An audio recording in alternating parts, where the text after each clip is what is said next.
No drugs in Surat સિટીના અભિયાન અંતર્ગત સુરત ક્રાઇમ બ્રાન્ચની ટીમને એક માહિતી મળી હતી કે કુખ્યાત જમીલ ઉર્ફે જંગલી પોતાના ઘરે ભાઠેના ઉમિયા મંદિરની પાછળ પંચશીલનગરના 517 નંબરના મકાનમાં ડ્રગ્સ પોતાના 2-3 મિત્રો સાથે ડ્રગ્સનું સેવન કરે છે અને ત્યાંથી ડ્રગ્સ વેચે પણ છે. ક્રાઇમ બ્રાન્ચની ટીમ દ્વારા એક સ્પેશિયલ રેડ કરવાનું આયોજન કરવામાં આવ્યું પંચો અને બધાની સાથે. એ ઘરની વ્યવસ્થા એવી હતી કે નીચેથી એ લોક રાખતા હતા, ત્રીજા માળ સુધી દરવાજો લોક કરે અને ઉપરથી કોઈ પણ માણસ જો ડ્રગ્સ લેવા આવે તો દોરી દ્વારાથી પેલી ડોલ નાની આવે એ નીચે લટકાવી અને એને આપી દેવામાં આવતું હતું.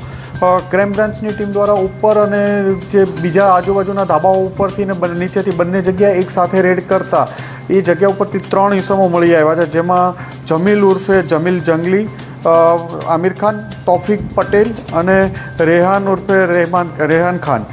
આ 3 ઇસમોની ધરપકડ કરવામાં આવી છે. આમની પાસેથી 13 ગ્રામ જેટલું ડ્રગ્સનું એમડીનું આ લોકો સેવન કરતા હતા.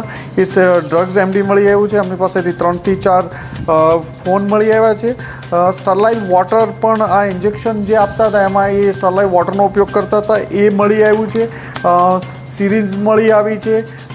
જે ઇન્જેક્શન દેવા માટે એ લોકો જે સિરીઝ હતી એ પણ અલગ અલગ મળી આવી છે અને આમની વધુ પૂછપરછ ચાલુ છે કે ક્યાંથી લાવ્યા હતા, કોને આપવાના હતા. અગાઉ જમીલ જંગલી છે એ 12 થી 13 ગુનાઓમાં પકડાઈ ચૂક્યો છે, જેમાં chain snatching, mobile snatching, drugs એમડીના કેસ અલગ અલગ કેસોમાં છે. એવી જ રીતે તૌફિક ઉર્ફે બેટરી જહાંગીર પટેલ છે એ પણ ચેન સ્નેચિંગ, એનડીપીએસ વગેરે 10 કેસોમાં પકડાઈ ચૂક્યો છે. 2 વાર એની પણ પાસા થઈ ચૂકેલી છે. બંને ખૂબ જ રીઢા ગુનેગાર છે અને પોલીસની ખૂબ મહેનત પછી એક સફળતા મળી છે. 13 ગ્રામ જેટલું એમડી મળ્યું છે અને આમની વધુ પૂછપરછ ચાલુ છે. જમીલ ઉર્ફે જંગલીનું મકાન છે.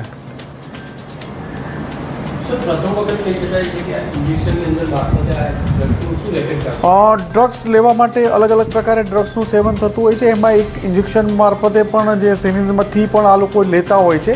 તો આમાંથી આ લોકો ડ્રગ્સને એ રીતે લેતા એના પૂરા બોડી પર પણ સડી ગયું છે. આખી નસો ને એ બધું છે આ ડ્રગ્સથી. ડ્રગ્સનો એટલો એડિક્ટેડ છે.